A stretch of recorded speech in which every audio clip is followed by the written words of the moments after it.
Welcome. So grateful to have this opportunity to speak with you today. I'm coming to you live from Venice, California. Hey, came up to the United States to do a few things up here. Um, Already missing Costa Rica, already missing all of the wonderful energy that's down there and all of the expansion. But guess what? Expansion is everywhere, and it certainly is here too. It's beautiful to be back in Marina del Rey, Venice area. So I'm so grateful to talk to you today. I want to tell you briefly about Rhythmia. We are open. We have over 70 guests this week, so we're almost back up to normal. Definitely give us a call if you're interested in coming and experiencing this merger. That's what Rhythmia is all about, is a merger with your soul back to a state of being undivided. That's the topic today, undivided. So how is it that we can merge back to a state of being undivided if everything in our experience, our sensory experiences, indicates that we're an individual and separate? I'm separate from the books that are behind me. I'm separate from you. I'm separate from, right? I'm this, I believe I'm this thing, right? This thing called me. And I have this personality and this individuality. In the word individuality, the last four syllables are duality. Individuality, duality, right? So the idea of being an individual is a mental state. It's a mental state of awareness. And this is the irony, right? Is that we have this sense of being undivided, of being individual, being unique and autonomous individuals. And yet all of the sages, all of the saints, everything that we teach at Rhythmia is that we come back to a state of being undivided from the source of all of life. How do we square that up with our minds? How do we wrap our minds around that? Well, it's not a mental activity, is where what I'm coming to. I don't know the answer unequivocally, but here's where I'm at right now. This is where I am at on the path, walking the path. This is where I'm at on the path. So I want to share that with you. So here's the idea that there's one source, one power, one life, one. There's not two, there's one. There's not two powers. There's not good and evil. There's just one. And anything other than that one isn't reality, right? We say that that meditation is paying undistractable attention to what's real, to reality. There's an ancient Sanskrit chant you might have heard, Sat Nam, right? Sat Nam. Sat is truth, not truth like I'm telling the truth or, hey, you got something in your teeth. No, truth like that which is real, that which is eternal, that which is unchanging, that which is eternal. That's true. So when we step into meditation, we begin to glimpse this unity, this reality beyond our senses.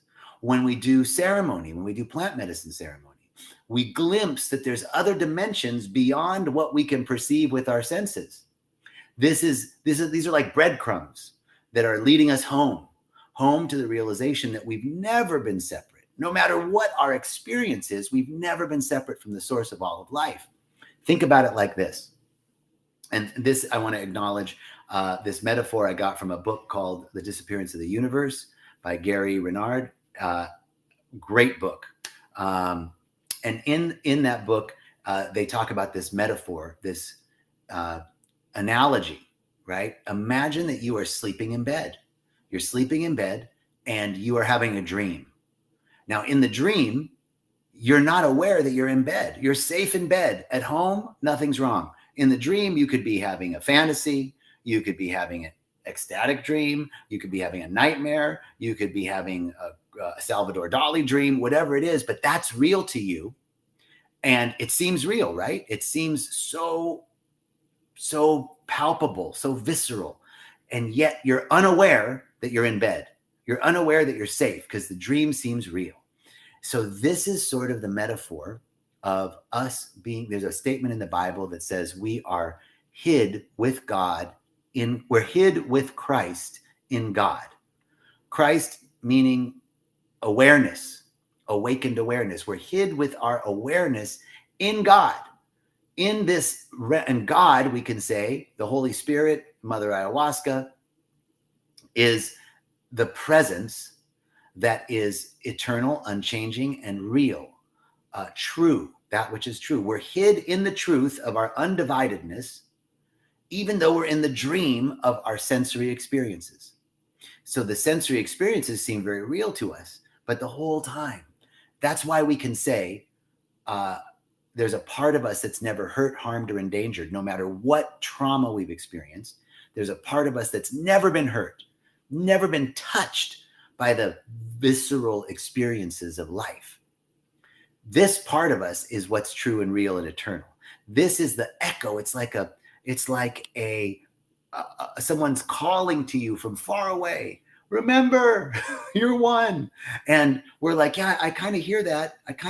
But I'm in this dream and it all seems so real. I'm separate. I feel alone. I feel sad. I feel anxious. I feel anxiety. I feel I can't pay my rent. I'm in the hospital. Whatever it is, we're not saying that experience isn't real to us.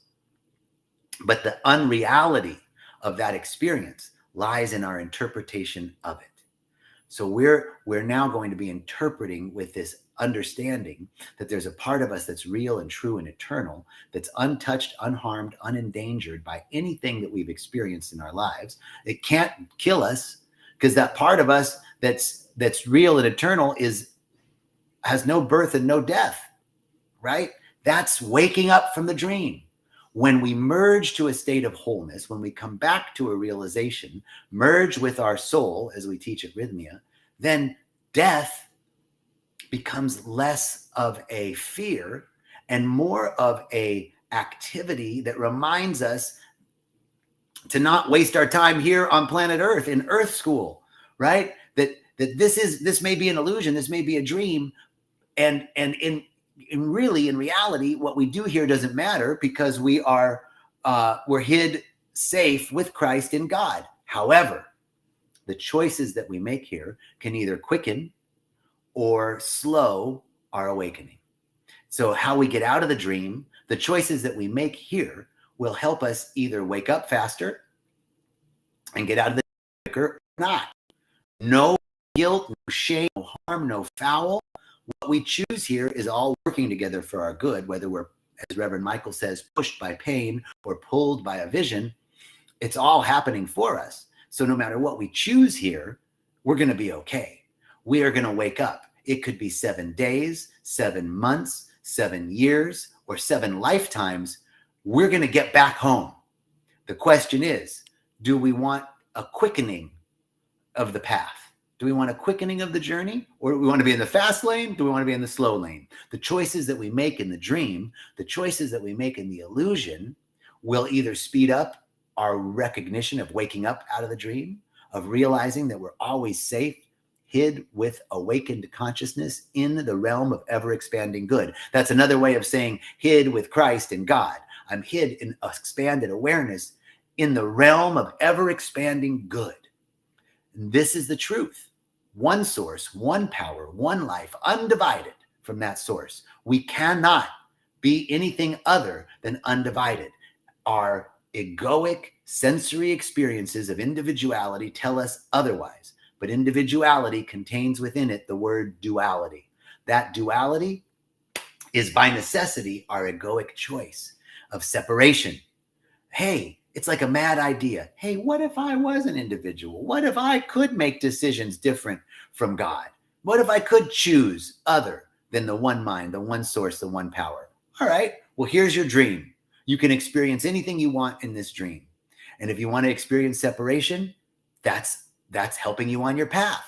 If you want to experience oneness, that's helping you on your path, whatever we choose. So the message of this Facebook Live is we are undivided from the source of all of life, that there is a part of us that's never been hurt, harmed, or endangered by anything, that the choices that we make here will either quicken or slow the awakening from this dream, this illusion of duality, and we return to a state of wholeness. We return to a state of awareness that there is a part of us that is true and real and eternal. It's that part that we touch in meditation. It's that part that we touch in plant medicine ceremony. It's that part that we touch when we feel love, when we're in nature and we have an overwhelming ecstatic connection. We break through to this awareness of being. I'm one. We've all had it at one time or another, an overwhelming state of bliss and ecstasy and oneness. Oh, we touch it. And then we go back to these old patterns. There's a great story in the Bible of a man standing next to Jesus, and just standing next to someone who's so connected, so in tune with the infinite. You can imagine standing next to the Dalai Lama, standing next to Mother Teresa, or a Nelson Mandela, or any one of the great luminaries that are, on the planet today. Just being in their presence, something shifts because they're so attuned. So this man in the Bible is standing next to Jesus. This is one who's, as Ernest Holmes says, whose wick is kept trimmed and burning bright. And he exclaims, I believe, just standing next to Jesus. I believe. And then the next thing in the Bible, it says, the guy goes, heal thou my disbelief. I believe, heal thou my disbelief. That story to me reminds us of the lie of duality, and that we catch these moments of bliss and ecstasy and connectedness and oneness. Oh, I see it. Oh my God. And then immediately our old thought patterns come back. Our old ways of thinking, of this illusion of duality, this illusion of separation, come back. And so we're constantly in this cycle, right? And the waking up is getting off that hamster wheel of staying more and more in this awareness of oneness. Now, there's also a saying in the Bible that we have to be in the world, but not of it, right? We're remembering constantly that we're of something different. We're of God. We're of the Mother. We're of oneness. We're of bliss. We're of joy. We're of abundance. We're of beauty. We're of oneness. We're of prosperity. We're of harmony. We're of peace. We're of excellence. We're of creativity, right? We're of that. We're from that. We are not from even denotes separation. Of means we're like an extension of that oneness. We're not separate from it. It's like it extended a little bit more, and that's us. And then we come back into our illusion of duality. I'm an individual. I'm one. I'm separate. I'm John Jacob. You're who you are. I haven't even looked at the chat. Hi, everybody. Right? You're Dorota. You're this little light. You're Ripa. You're Nancy. Those are your Vaz, your Micheline, right? You're separate. That's the illusion. But then we catch these moments, whether it's in ceremony, in meditation, in nature, connecting with individuals. Oh, I awaken to this ecstatic sense of oneness. And then eventually I'm going to come back to this illusion of duality. So here we are. That's the message for today. I'm so grateful. I want to give a shout out to Nancy. Hello from Tileran. Hi, Nancy. And this little light, what's up, Ripa? Saludos. So great. Dorota, always a pleasure. Vads, thank you so much from Johannesburg, South Africa. Right on. Say hi to my good friend, Lyra. She's a beautiful musician from South Africa. And so you might know her. If anybody's listening and you want to check out Lyra, Lyra, she's amazing, amazing. And she's a good friend of Agape. I met her through Reverend Michael. Micheline in Canada. So great to have you all. Thank you so much for joining us. I am headed to Tucson to see my family, and then up to Sedona for a couple of days in the silence, in nature, to kind of meditate and glimpse that oneness. And then I'm coming back to Costa Rica next week. So I'm looking forward to sharing with you next Thursday. I'll probably be in Sedona when I do it, and I'll share with you next Thursday on Walking the Path. Wishing you all a beautiful day, knowing this truth, that we are guarded by an infinite love. Each one of us guarded by an infinite love that's so profound it knows no limits, no conditions, no selection. Each one of us is guided by this infinite intelligence, one mind, one source, one life, the life of God, the mind of the infinite. Is your mind, is my mind. So each of us is guided by this infinite intelligence. Our steps are ordered. And each of us is sourced by a power that knows no limits, knows no exhaustion, knows no extinction. It has no beginning and no end. That's the power of the source of life itself. So we're guarded by love, we're guided by intelligence, and we're sourced by power. And so it is. Much love to you.